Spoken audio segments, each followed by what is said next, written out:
Assalamualaikum warahmatullahi wabarakatuh. Perkenalkan, nama saya Tomayudi dengan NIM 241128. Di sini saya akan memenuhi tugas UAS fikih muamalah, yang mana tugasnya ialah dari 10 soal saya mengambil 3 materi. Baiklah, langsung saja ke materinya. Yang pertama yaitu materi tentang analisis fikih konsep harta dan aset digital. Di sini materi yang pertama yaitu saya mengambil kasus jual beli akun game online ya. Next, deskripsi kasus. Seorang menjual akun game yang berisi item dan memiliki nilai jual yang tinggi. Pembeli membayar secara penuh, lalu terjadi sengketa karena akun tersebut kembali diambil oleh sang penjual. Kalau dalam bahasa sekarang itu di repair ya, orang tersebut yang membeli ya dia tertipu. Next. Yang ketiga itu pertanyaan analisis. Pertanyaan analisis, apakah akun game termasuk harta mal dalam fikih muamalah? Apakah transaksi jual belinya sah menurut syariat? Jelaskan alasannya. Di sini penjelasan pertama itu, apakah akun game termasuk harta mal dalam fikih muamalah? Jawabannya ya. Dalam fikih muamalah, mal atau harta adalah segala sesuatu yang memiliki manfaat, bernilai ekonomi, dan dapat dimiliki secara sah. Akun game berisi item langka atau level tinggi, memiliki nilai jual dan dapat dimanfaatkan, sehingga oleh banyak ulama kontemporer dapat dikategorikan sebagai harta. Selanjutnya, apakah transaksi jual belinya sah menurut syariat? Adalah jawabannya, jual beli akun game boleh dan sah apabila memenuhi syariat, yaitu ada 4 syariatnya. Yang pertama, penjual dan pembeli sama-sama ridho karena Allah Subhanahu wa taala. Terus yang kedua, akun merupakan milik penjual. Yang ketiga, objek dan harga jelas. Yang keempat, tidak mengandung penipuan atau goror, riba atau unsur yang diharamkan. Dalam kasus ini, akad jual beli sah karena pembeli telah membayar. Namun tindakan penjual yang mengambil kembali akun setelah menerima pembayaran adalah haram karena melanggar akad dan merugikan sang pembeli. Di sini saya mengambil dalil dari Al-Quran. Allah Subhanahu wa taala berfirman dalam Quran surah An-Nisa ayat 29 yang berbunyi, A'udzubillahi minasyaitonirrajim. Ya ayyuhalladzina amanu la ta'kulu amwalakum bil batili illa an takuna tijaratan an taradin minkum wa la taqtulu anfusakum innallaha kana bikum rahima. Yang artinya, wahai orang-orang beriman, janganlah kamu saling memakan harta sesamamu dengan jalan yang batil, kecuali dengan jalan perdagangan yang berlaku atas dasar suka sama suka di antara kamu.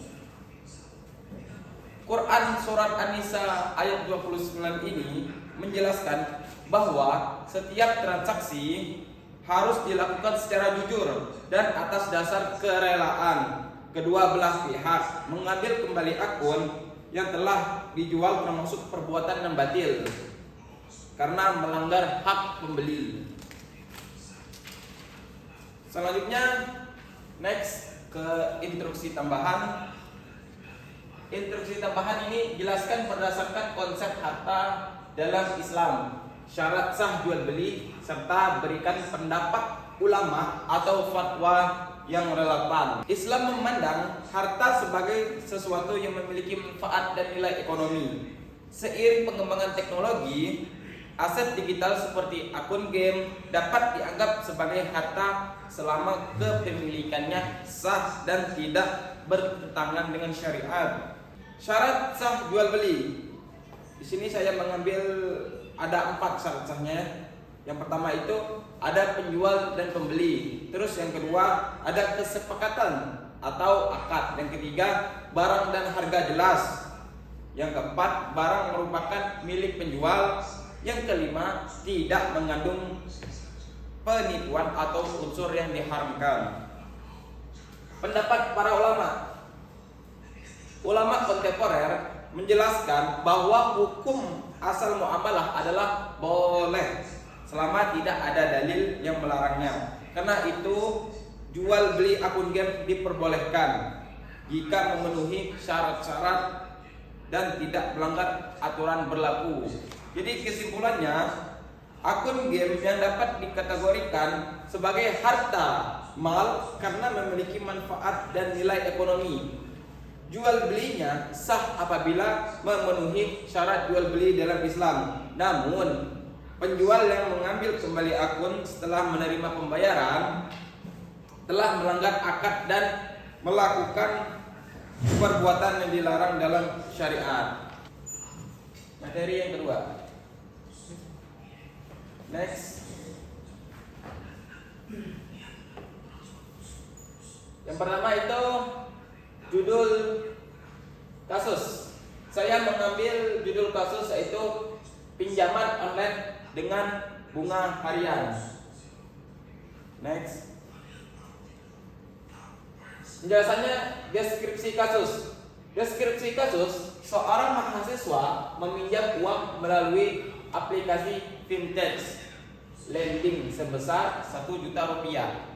Dalam perjanjian, ia harus mengembalikan 1.200.000 dalam 30 hari. Jika terlambat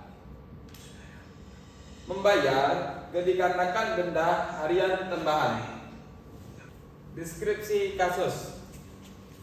Deskripsi kasus, seorang mahasiswa meminjam uang melalui aplikasi fintech lending sebesar 1 juta rupiah. Dalam perjanjian, ia harus mengembalikan sebesar 1.200.000 rupiah dalam 30 hari. Jika terlambat membayar, dikenakan denda harian tambahan.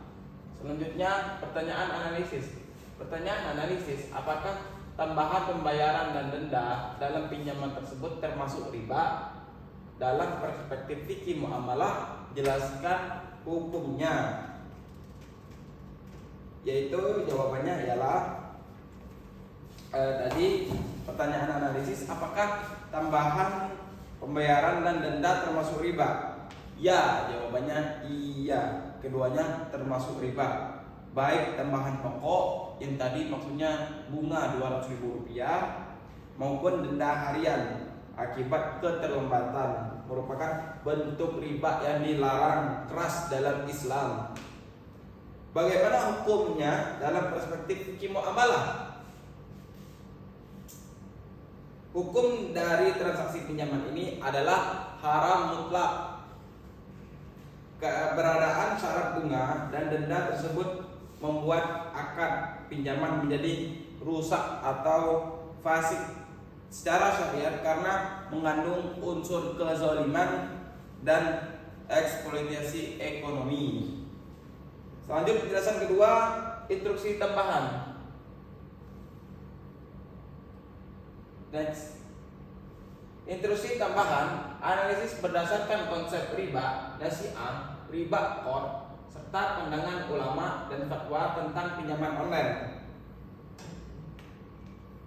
Penjelasannya yang pertama itu, riba qard adalah penarikan keuntungan atau manfaat tambahan yang disyaratkan di awal akad atau suatu pinjaman, akad pinjaman atau qard.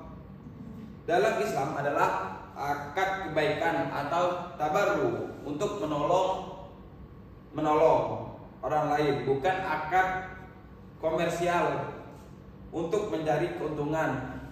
Kaidah fikih menegaskan setiap pinjaman yang mendatangkan manfaat atau bagi pemberi pinjaman, maka itu adalah riba.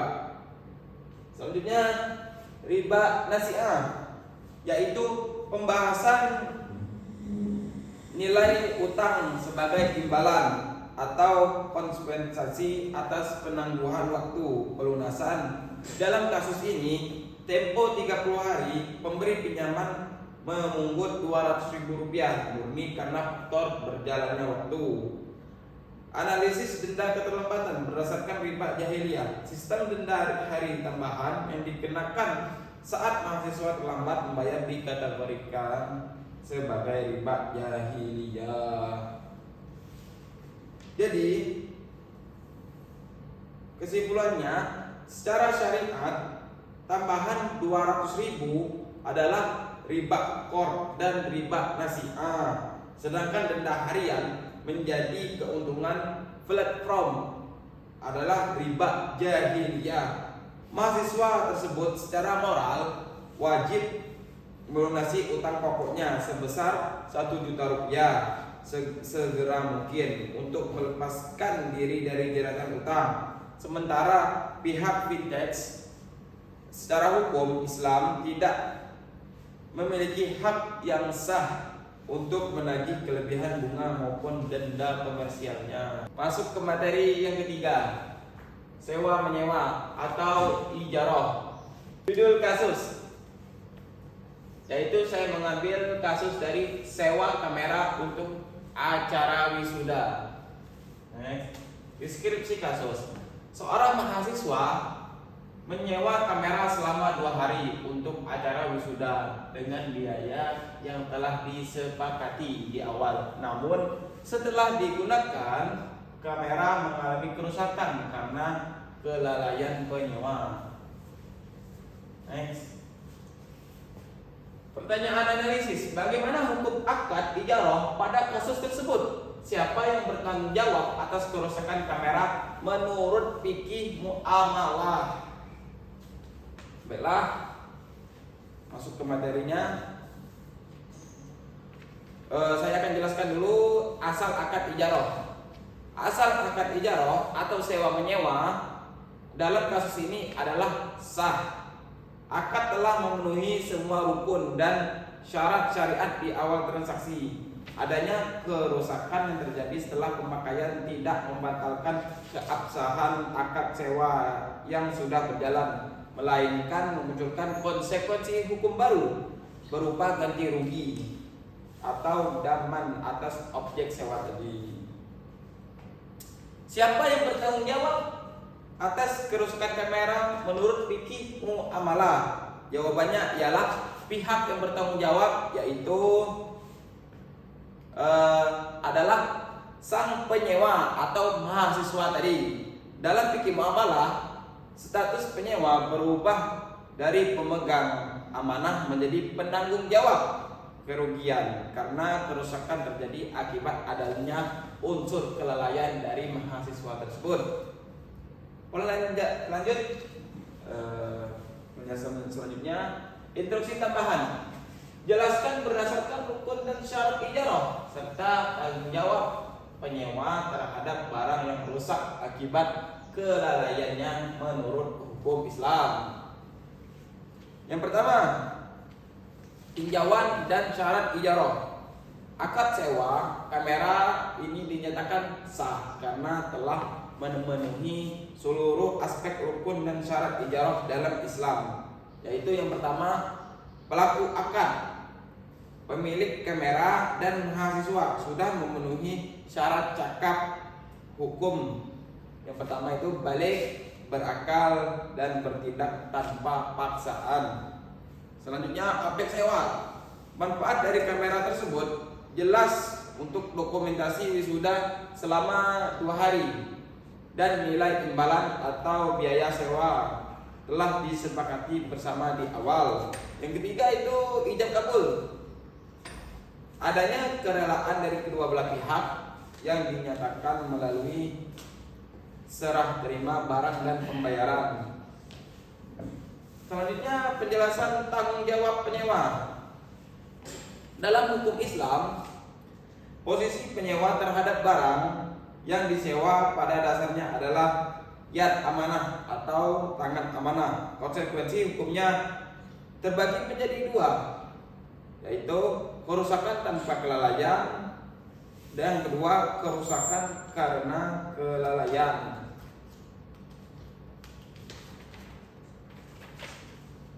Selanjutnya, hal ini berdasarkan pada kaidah fikih muttafaq atau disepakati.